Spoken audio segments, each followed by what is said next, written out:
السلام علیکم۔ میں اپنے یوٹیوب چینل اردو سیکھیے نورین کے ساتھ میں آپ سب کو خوش آمدید کہتی ہوں۔ آج ہم جماعت ہشتم کے سبق خواتین کا مقام اور ان کے حقوق کا اگلا حصہ پڑھیں گے۔ ثنا نے چند ایسے واقعات اور رسم و رواج کا حوالہ بھی دیا۔ واقعات واقعے کی جمع مراد سانحہ، رواج جو رائج ہو جاتی ہیں، وہ رسمیں جو ہمارے معاشرے کے اندر رواج پا جاتی ہیں۔ تو ثنا نے اپنی تقریر میں ان واقعات کا، ان رسومات کا حوالہ دیا جن میں خواتین پر تشدد اور بدسلوکی کی نہایت بری مثالیں ملتی ہیں۔ تشدد یعنی مار پیٹ کرنا، ان سے برا سلوک کرنا اور ان کے لیے زندگی کے دن گزارنا مشکل کر دینا۔ تو یہ مار پیٹ کے جو واقعات ہیں وہ اتنے زیادہ اس معاشرے میں وقوع پذیر ہو رہے ہیں کہ عورت کا جینا دوبھر ہو چکا ہے۔ عورت اپنی مرضی سے سانس بھی نہیں لے سکتی اور ہر جگہ باپ، بھائی،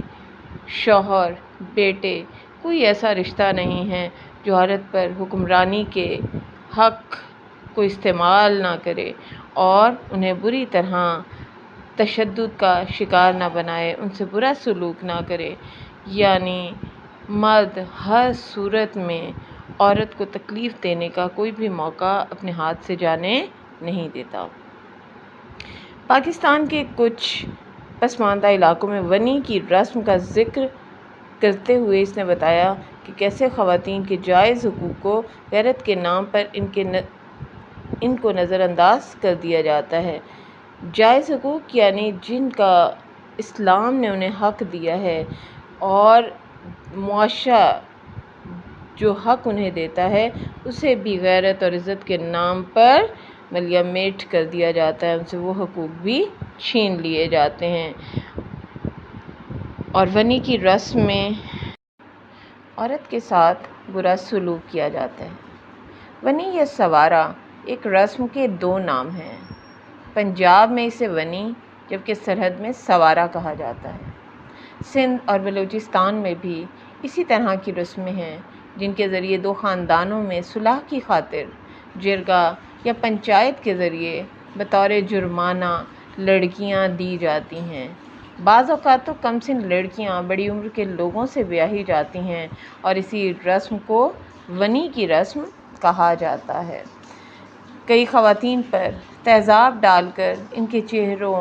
اور جسم کو مسخ کر دیا جاتا ہے، یعنی ان کی حالت خراب کر دی جاتی ہے۔ یعنی جہاں انہوں نے اپنے حق کے لیے آواز اٹھائی، جہاں انہوں نے اپنے حق کی بات کی، جہاں پر کوئی جائز بات کی اور جہاں پر اپنی عزت بچانے کی بات کی، تو لوگ دشمنی کے طور پر ان کے چہروں پر تیزاب ڈال کر ان کی خوبصورتی اور ان کے خوبصورت چہروں کو مسخ کر دیتے ہیں، ان کے جسم کے حصوں کو مسخ کر دیتے ہیں تاکہ کوئی اور ان سے شادی کر کے انہیں آسودگی کی زندگی نہ دے دے۔ کئی پسماندہ علاقوں یا خاندانوں میں خواتین کو والدین کے ترکے میں ان کے جائز حق سے محروم رکھنے کے واقعات بھی سامنے آتے ہیں۔ ترکے میں یعنی وراثت میں، حالانکہ اسلام نے والدین کے ترکے میں اولاد کا، بیٹیوں کا، بہنوں کا، بیویوں کا حق رکھا ہے، لیکن اگر وہ اپنا جائز حق مانگتی ہیں تو انہیں زبردستی ان سے محروم رکھا جاتا ہے، اور اس طرح کے واقعات بھی معاشرے میں بہت زیادہ رونما ہوتے ہیں۔ حالانکہ اس حوالے سے قرآن اور حدیث میں واضح احکامات موجود ہیں۔ میراث میں بہنوں کو شرعی حصے سے محروم رکھنا اور بھائیوں کا سارے مال پر قبضہ کر لینا شدید حرام اور کبیرہ گناہ ہے۔ میراث کے متعلق اللہ تعالیٰ فرماتے ہیں، کنز الایمان، ترجمہ: اللہ تمہیں حکم دیتا ہے تمہاری اولاد کے بارے میں کہ بیٹے کا حصہ 2 بیٹیوں کے برابر ہے۔ ایک اور جگہ فرماتے ہیں، کسی وارث کی میراث نہ دینے سے متعلق حدیث پاک ہے کہ ترجمہ: رسول اللہ صلی اللہ علیہ وسلم نے ارشاد فرمایا، جو اپنے وارث کو میراث دینے سے بھاگے، اللہ قیامت کے دن جنت سے اس کی میراث قطع فرما دے گا۔ اسی طرح میراث اللہ کی طرف سے مقرر کیا ہوا حق ہے، لہٰذا اگر کوئی بہن یہ کہہ دے کہ میں نے اپنا حصہ نہیں لینا تو بھی اس کا حصہ ساقط نہیں ہوگا۔ علامہ ابن نجیم مصری علیہ رحمۃ اللہ ارشاد فرماتے ہیں، ترجمہ: اگر وارث نے کہا کہ میں نے اپنا حق چھوڑ دیا ہے تو اس کا حق باطل نہیں ہوگا، کیونکہ ملک چھوڑ دینے سے باطل نہیں ہوتی۔ اگر کسی شخص کے وارثوں میں صرف 2 بیٹیاں، بیوی، ماں اور ایک سگا بھائی موجود ہو تو دونوں بیٹیوں کو 2/3 یعنی ہر بیٹی کو 1/3، بیوی کو 8واں حصہ، ماں کو 6واں حصہ اور سگے بھائی کو 24واں حصہ ملے گا۔ اس طرح قرآن و حدیث کی روشنی میں ہمیں والدین کے ترکے میں عورت کے جائز حق کے حوالے سے واضح ثبوت ملتے ہیں۔ ایسے واقعات ہمارے معاشرے پر بدنما داغ سے کم نہیں ہیں، یعنی بدصورت داغ کی طرح ہیں کہ عورت کو اس کے جائز حقوق سے محروم رکھا جاتا ہے۔ خوش قسمتی سے ہمارے قانون ساز اور فلاح معاشرہ کے لیے کام کرنے والی تنظیموں نے نہایت مثبت کردار ادا کرتے ہوئے قابل تحسین کارنامے سر انجام دیے ہیں۔ فلاح معاشرہ یعنی معاشرے کی فلاحی کے لیے کام کرنے والی تنظیمیں جو ہیں اس حوالے سے کافی قابل تحسین کے قابل، تعریف کے قابل کارنامے سر انجام دے رہی ہیں۔ آئلی قوانین میں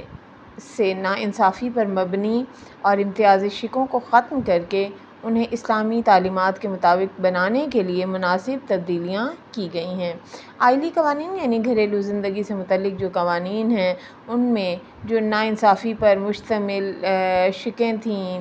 ان خاص باتوں کو ختم کر کے اسلامی تعلیمات کے مطابق مناسب موزوں تبدیلیاں کی گئی ہیں تاکہ گھریلو زندگی پرسکون ہو سکے اور عورت کو اس کے جائز حقوق سے محروم نہ رکھا جا سکے۔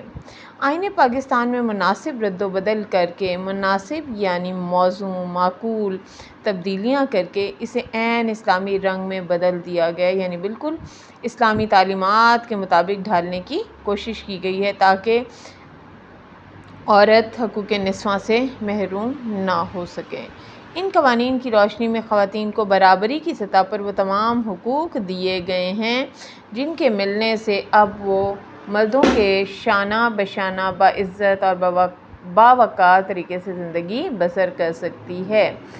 شانہ بشانہ یعنی کندھے سے کندھا ملا کر ایک شاندار اور باعزت انداز سے اپنی زندگی بسر کر سکتی ہے۔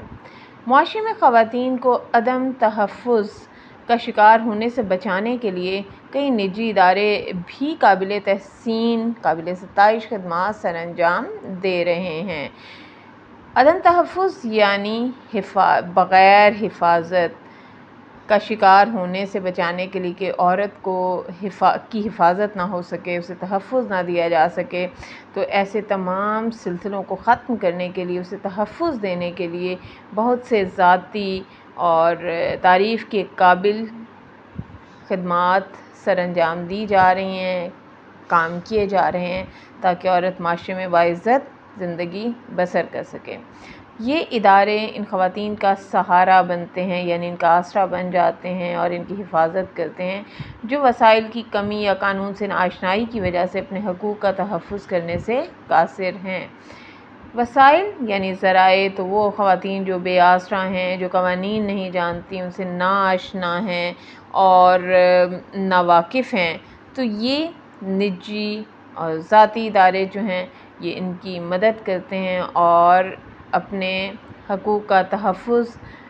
کرنے میں ان کو مدد دیتے ہیں تاکہ وہ اپنے حقوق سے، اپنے جائز حقوق سے محروم نہ رہ جائیں۔ اب وہ خواتین جو روزگار کے سلسلے میں دفاتر اور کارخانوں میں کام کرتی ہیں، دفاتر یعنی دفتر کی جمع، کارخانے یعنی وہ جگہیں جہاں پر مختلف کام ہو رہے ہیں، مختلف نوعیت کے کام ہو رہے ہیں، چاہے وہ دفاتر ہیں، چاہے کارخانے ہیں، چاہے وہ جگہیں جہاں پر چھوٹی صنعتیں لگائی گئی ہیں، ان تمام جگہوں پر عورتیں جو روزگار کے لیے مجبوری میں نکلتی ہیں، نوکری کرنے کے لیے نکلتی ہیں، انہیں پورے اعتماد یعنی بھروسے اور احساس تحفظ کے ساتھ کام کرنے کے لیے قانونی تحفظ دیا گیا ہے، تو انہیں اتنا بھروسہ اور اتنا اعتماد دیا گیا ہے کہ وہ بھرپور حفاظت کے ساتھ حکومت کے تحفظ میں رہتے ہوئے، اپنا قانونی تحفظ استعمال کرتے ہوئے باہر نکل سکتی ہیں، اور مجبوری کے حالات میں جو خواتین کام کر رہی ہیں وہ نہایت عزت اور آبرو کے ساتھ اپنے بچوں کی اور اپنے گھر کی ذمہ داریاں پوری کر سکتی ہیں، تاکہ انہیں کوئی بھی ہراساں کرنے کی جسارت نہ کر سکیں۔ خواتین کو بھرپور اعتماد دینے کے لیے بہت سے نجی ادارے اور تنظیمیں پاکستان میں اور پوری دنیا میں کام کر رہی ہیں۔ ان میں زندگی ٹرسٹ، سہارا Trust, Falah Insaniat Foundation, Minhaj Welfare Foundation, Pasban Pakistan, Edhi Foundation, Anjuman Himayat Islam, اسلام آباد women welfare agency, Bedari, War, آشنا، working women organization, church world service Pakistan Afghanistan, اسی طرح فلاحی تنظیموں میں فاؤنڈیشن، شرکت Gah, Rozan, Aasar resource centre, Marie Stopes society, inter agency gender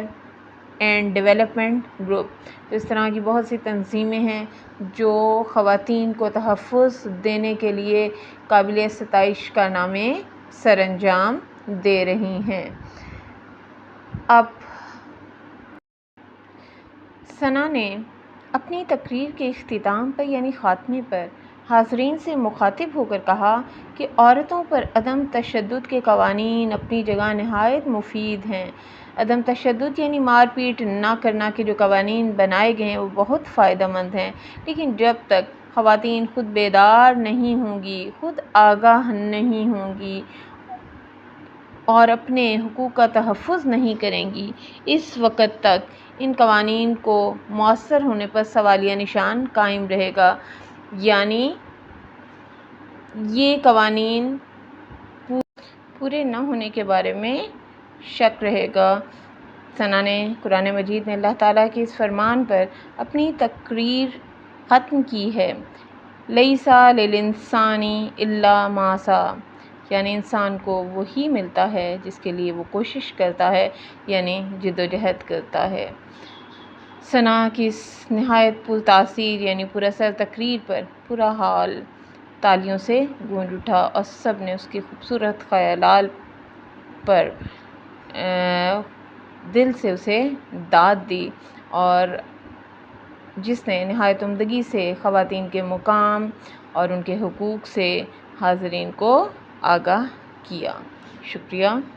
امید کرتی ہوں میری یہ چھوٹی سی کاوش آپ سب کو پسند آئی ہوگی، اور اس طرح پڑھا کر ہم اپنے طلباء اور طالبات کے لیے آسانیاں فراہم کر سکیں گے اور وہ بآسانی سبق کے اہم نکات یاد کر سکیں گے۔ شکریہ۔